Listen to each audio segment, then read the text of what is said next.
بسم اللہ الرحمن الرحیم۔ بسم اللہ الرحمن الرحیم۔ عزیز طلبہ کرام، السلام علیکم ورحمۃ اللہ وبرکاتہ۔ آسان علم میراث کے سلسلے میں پچھلے سبق کے اندر ہم نے تخارج کے بارے میں پڑھا۔ اس سبق کے اندر ہم رد کے مسائل کے بارے میں پڑھیں گے۔ دوستو، یہ بات ہم پہلے آپ کو بتا چکے ہیں کہ اگر ورثاء کے سہام اصل مسئلہ کے بالکل مطابق ہوں، برابر ہوں، تو اس کو ہم صورت عادلہ کہتے ہیں، اور اگر ورثاء کے حصص وہ اصل مسئلہ سے بڑھ جائیں تو اس کو ہم صورت عائلہ کہتے ہیں یا عول کہتے ہیں۔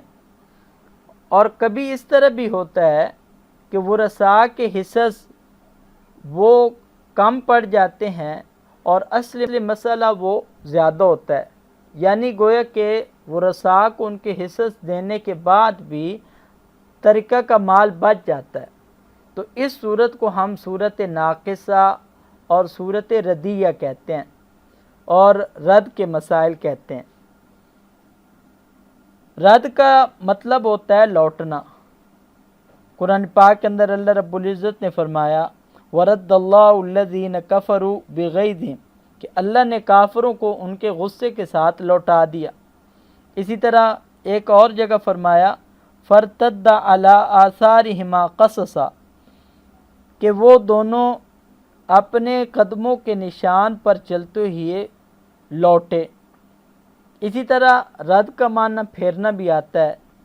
نبی صلی اللہ علیہ وسلم کی ایک دعا ہے اللہم ردی کیدہم عنی، اے اللہ دشمنوں کے مکر کو مجھ سے پھیر دے۔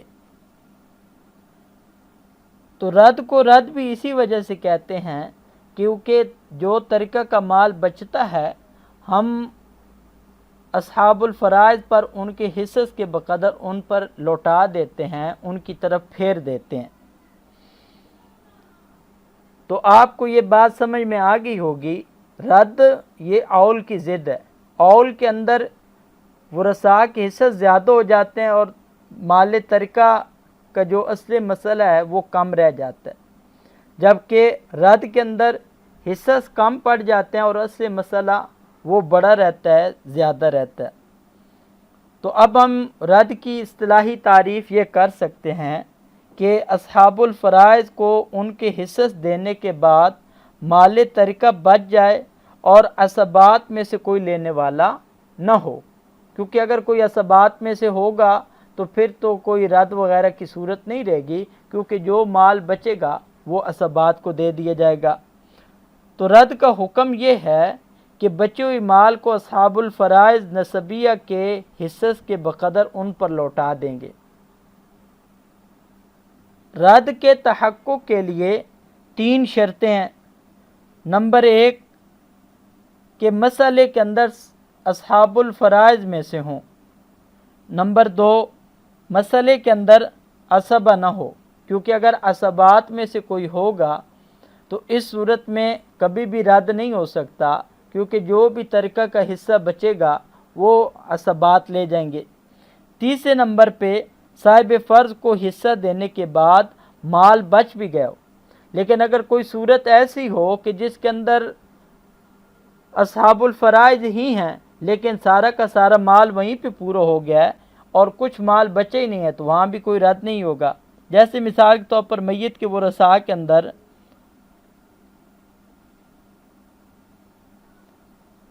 زوج اور اخت ہو، تو اس صورت میں آپ کو پتہ ہے کہ خامند کو بھی نصف ملتا ہے اور ایک بہن ہو تو اس کو بھی نصف ملتا ہے۔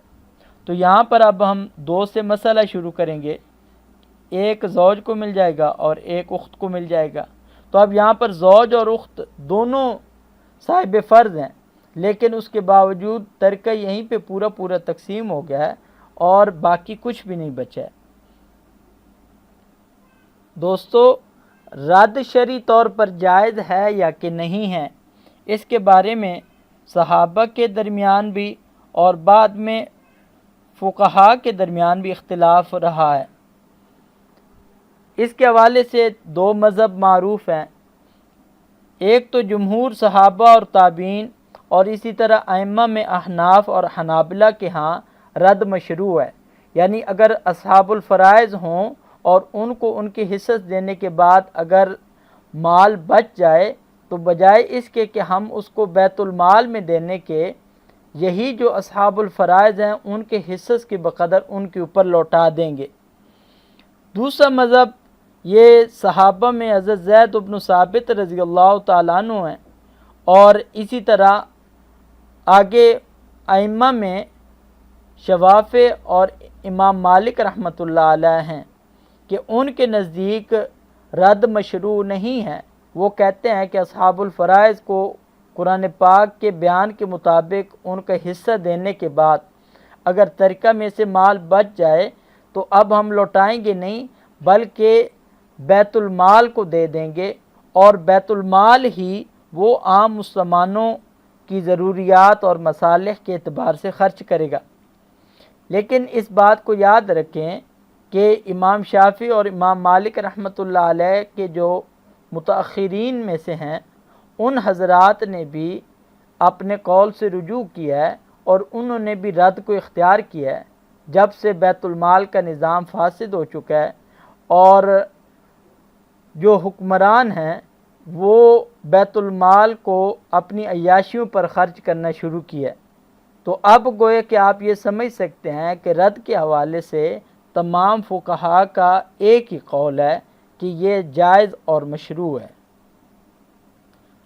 رد ہونے اور نہ ہونے کے اعتبار سے ذوی الفروض کی قسمیں، اس کو ہم سمجھنے سے پہلے یہ بات ہم دوبارہ بیان کرتے ہیں کہ اصحاب الفرائض کی تعداد 12 ہے، 4 مردوں میں سے ہیں اور 8 مؤنث میں سے ہیں۔ ان 12 میں سے 2 صاحب فرض جو ہیں اب اور جد، کیونکہ یہ صاحب فرض بھی ہیں اور بعض صورتوں کے اندر یہ عصبہ بھی بنتے ہیں، تو اس لیے جب بھی مسئلے کے اندر اب یا جد موجود ہوگا تو اس مسئلے کے اندر کبھی رد نہیں ہوگا۔ تو اس لیے ان دونوں کو نکالنے کے بعد باقی اصحاب الفرائض 10 بچتے ہیں۔ ان 10 میں سے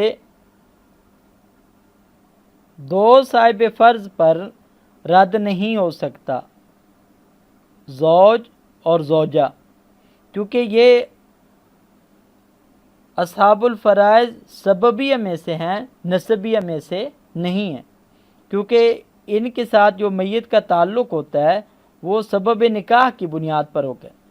تو اب 12 میں سے اب اور جد بھی نکل گئے، زوج اور زوجہ بھی نکل گئے، اس کے بعد باقی 8 بچتے ہیں، ان کے اوپر رد ہو سکتا ہے۔ اخ لامن، بنت ہو گئی، بنت الابن ہو گیا، اخت حقیقی، اخت لابن، اخت لامن، جدہ، یہ جو 8 ہیں ان کے اوپر رد ہو سکتا ہے۔ تو ان 8 کو ہم کہتے ہیں من یرد علیہم، اور زوج اور زوجوں کو ہم کہتے ہیں من لا یرد علیہم، کہ جن کے اوپر رد نہیں ہو سکتا۔ تو گویا کہ رد ہونے اور نہ ہونے کے اعتبار سے ورثاء کی 2 قسمیں بن جائیں گی۔ زوج اور زوجہ کو ہم من لا یرد علیہ کہہ دیتے ہیں، اور اسی طرح ان کو ہم احد الزوجین بھی سے بھی تعبیر کر دیتے ہیں جب ہم بحث کرتے ہیں، جبکہ باقی جو 8 ہیں ان کو ہم من یرد علیہم کہتے ہیں۔ اور ان 8 میں سے بیٹی ہو گئی، پوتی ہو گئی، حقیقی بہن ہو گئی، باپ شریک بہن ہو گئی، ماں شریک بھائی ہو گیا، ماں شریک بہن ہو گئی، والدہ ہو گئی، اور دادی نانی ہو گئی۔ یہ 8 یہ من یرد علیہم ہیں۔ رد کے سارے مسائل کو ہم 4 صورتوں میں تقسیم کرتے ہیں۔ پہلی صورت کہ من یرد علیہ کہ ایک ہی جنس ہو اور احد الزوجین نہ ہو۔ دوسری صورت من یرد علیہ، دو یا دو سے زیادہ جنسیں ہوں اور احد الزوجین نہ ہو۔ تیسری صورت یہ ہے من یرد علیہ، ایک ہی جنس ہو اور احد الزوجین ہو۔ اور چوتھی صورت ہے من یرد علیہ کہ دو یا دو سے زیادہ جنسیں ہوں اور احد الزوجین بھی ہو۔ تو یہ ٹوٹل 4 صورتیں بنتی ہیں، اور ان 4 صورتوں کے لیے میں سے ہر ایک کے لیے ایک ایک قاعدہ ہے۔ اب پہلی صورت کہ من یرد علیہ کہ ایک ہی جنس ہو اور احد الزوجین نہ ہو، تو اس پہلی صورت کا حکم یہ ہے کہ ہم مسئلے کی ابتدا عدد رؤوس سے کریں گے۔ جیسے ہمارے سامنے مثال ہے کہ میت کے ورثاء کے اندر 2 بیٹیاں ہیں۔ اب آپ کو پتہ ہے کہ ویسے تو ہم 2 بیٹیوں کو 2/3 ملتا ہے، تو ہم 3 سے مسئلے کی ابتدا کریں گے اور 3 میں سے 2/3 وہ 2 بیٹیوں کو دے دیں گے۔ اب پیچھے 1/3 بچ جائے گی، تو یہ اب رد کی صورت ہے۔ اب ہم اس 1/3 بچنے والی کو انہی دونوں بیٹیوں کے حصے کے بقدر ان پر لوٹا دیں گے۔